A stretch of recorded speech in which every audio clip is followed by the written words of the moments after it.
Greetings, dear ones. I'm Kryon of Magnetic Service. Have you ever heard me give you a message, and in that message were the words, the wind of birth? Those of you who have listened to our channelings here have heard it. I've spoken of it many times. Now, I wish to try to explain it, and I say try to.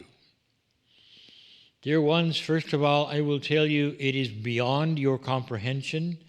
It is beautiful. It shows processes which you don't understand yet that I would love to tell you about. If you could understand the processes that went into that wind of birth, suddenly you might change your mind about who you are or why you're on the planet, or who it is that planned the incarnation you're in, or indeed how it happened at all. I have to fill you in a bigger picture to describe that wind of birth. But before I even fill you in, let me describe it simply to you. It is the moment you enter the planet in your next incarnation.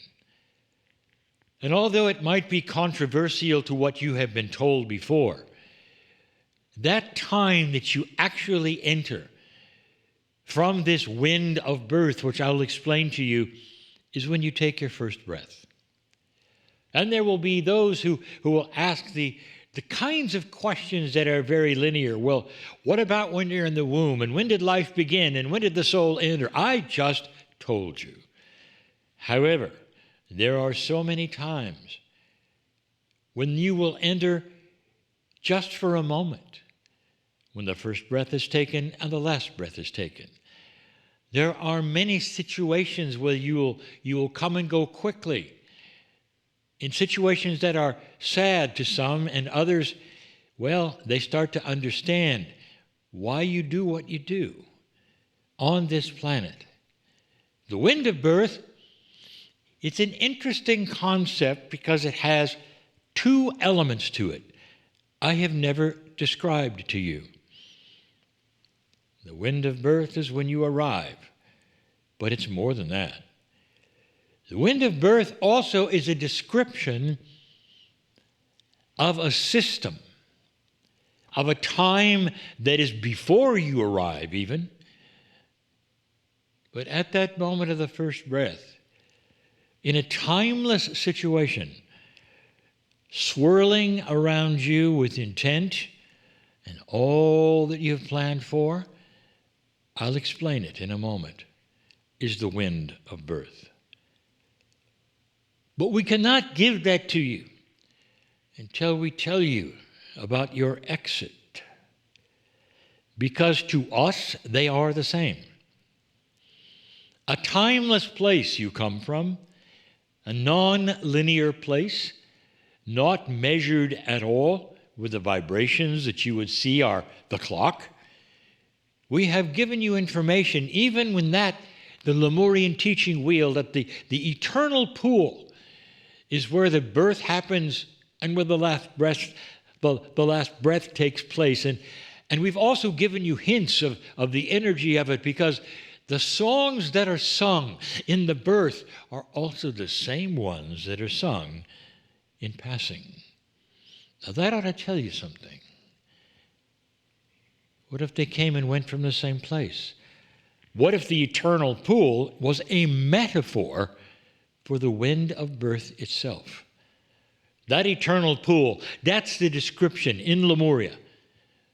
Those who are birthing underwater, taking their first breath and then raising to the surface, you're back. It is also the same experience when they pass. The last breath is taken in the pool. It's the same music. It's the same energy. It's the same celebration.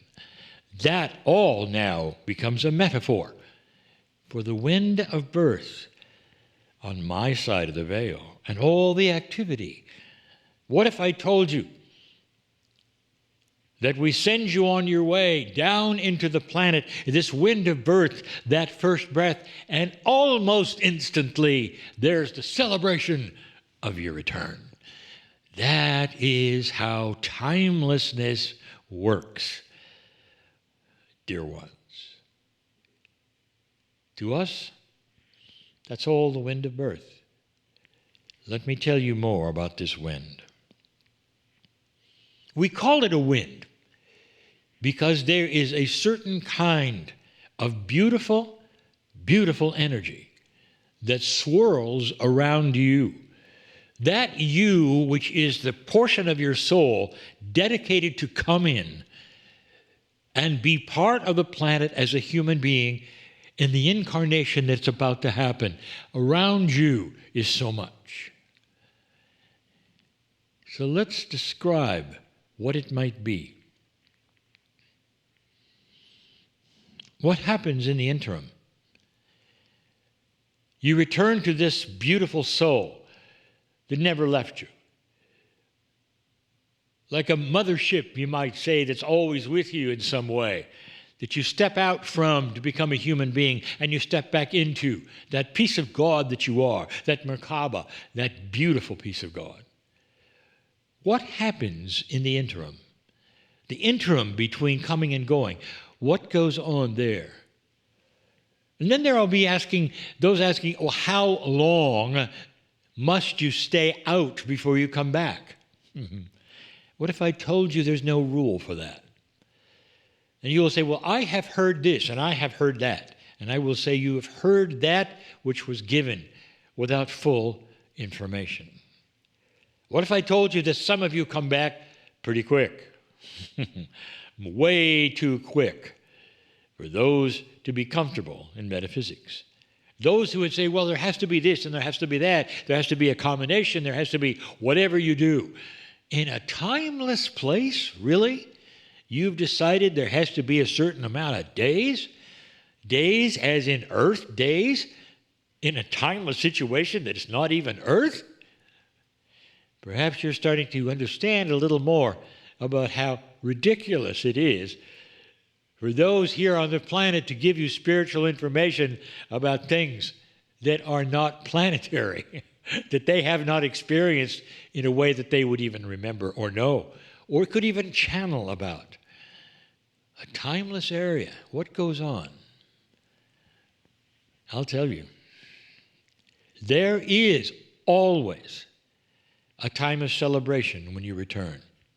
So let's not start with the birth.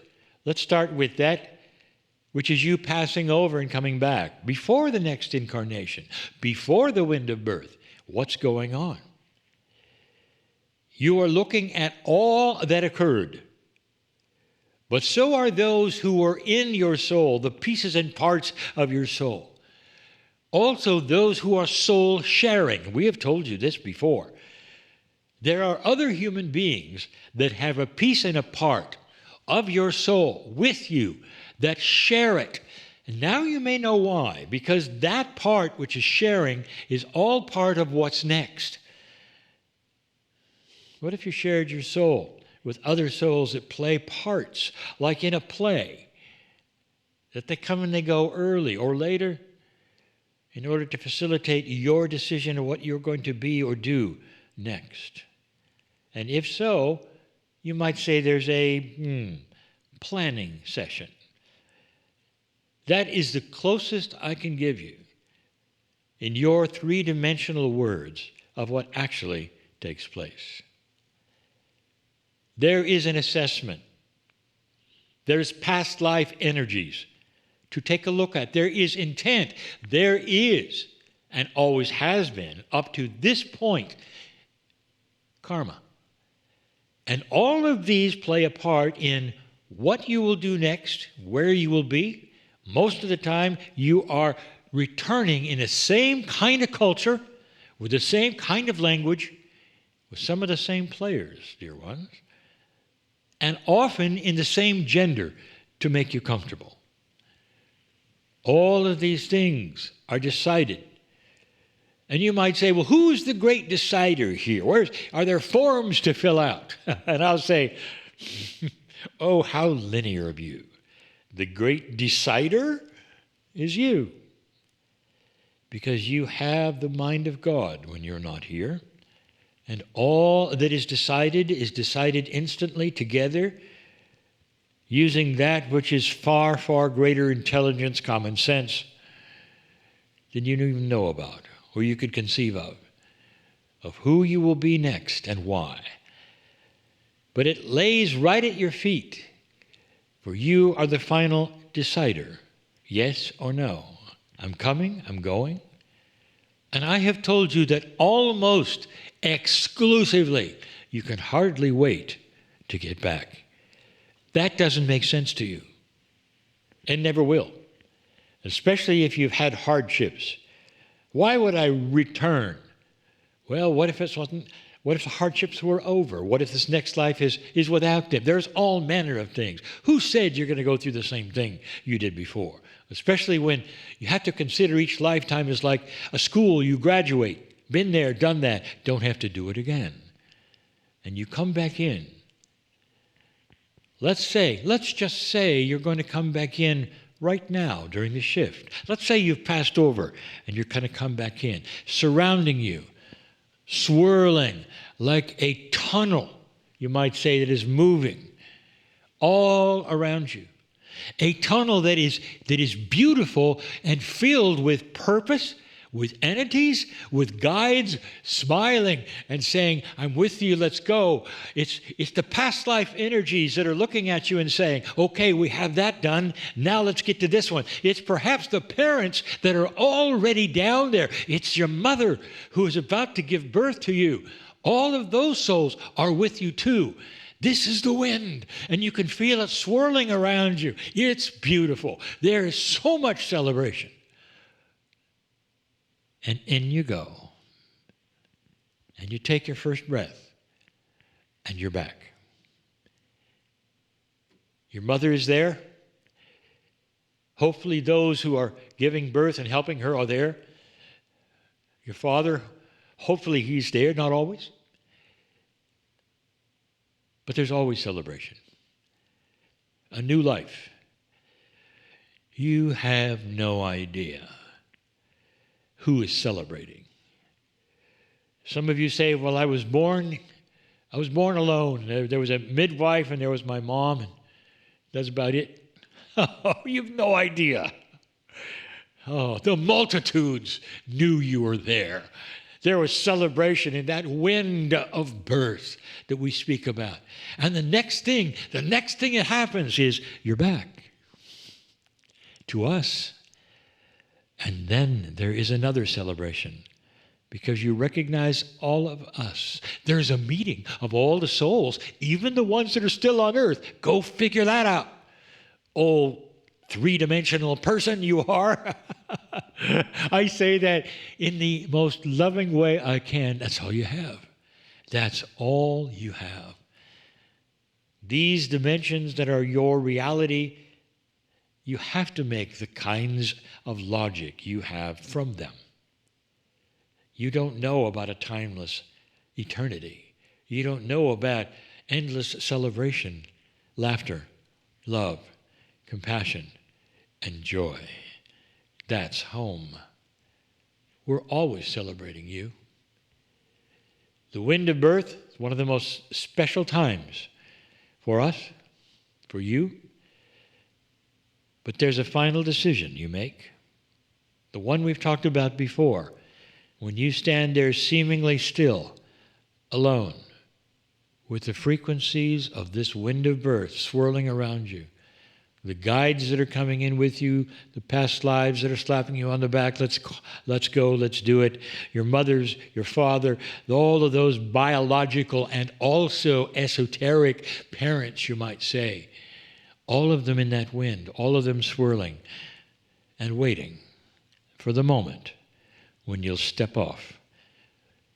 And you'd say, well, that moment is guided by your first breath and your birth, the experience of biology. No, it isn't. In a timeless situation, it's almost like the earth sits still and waits for that first breath when it's time.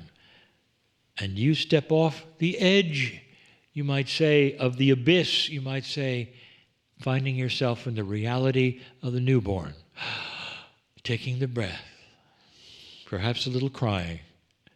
I've arrived yet again. That is the wind of birth. Oh. It's more than welcome to earth. It's your lineage. And we celebrate, all of us, and always will. I hope this tells you a little bit more about who you really are. And so it is. If you enjoyed this channeling, you might also enjoy the weekly program It Came From, Wednesdays with Kryon, heartfelt 90-minute program with more of what you've just experienced. Why not join us?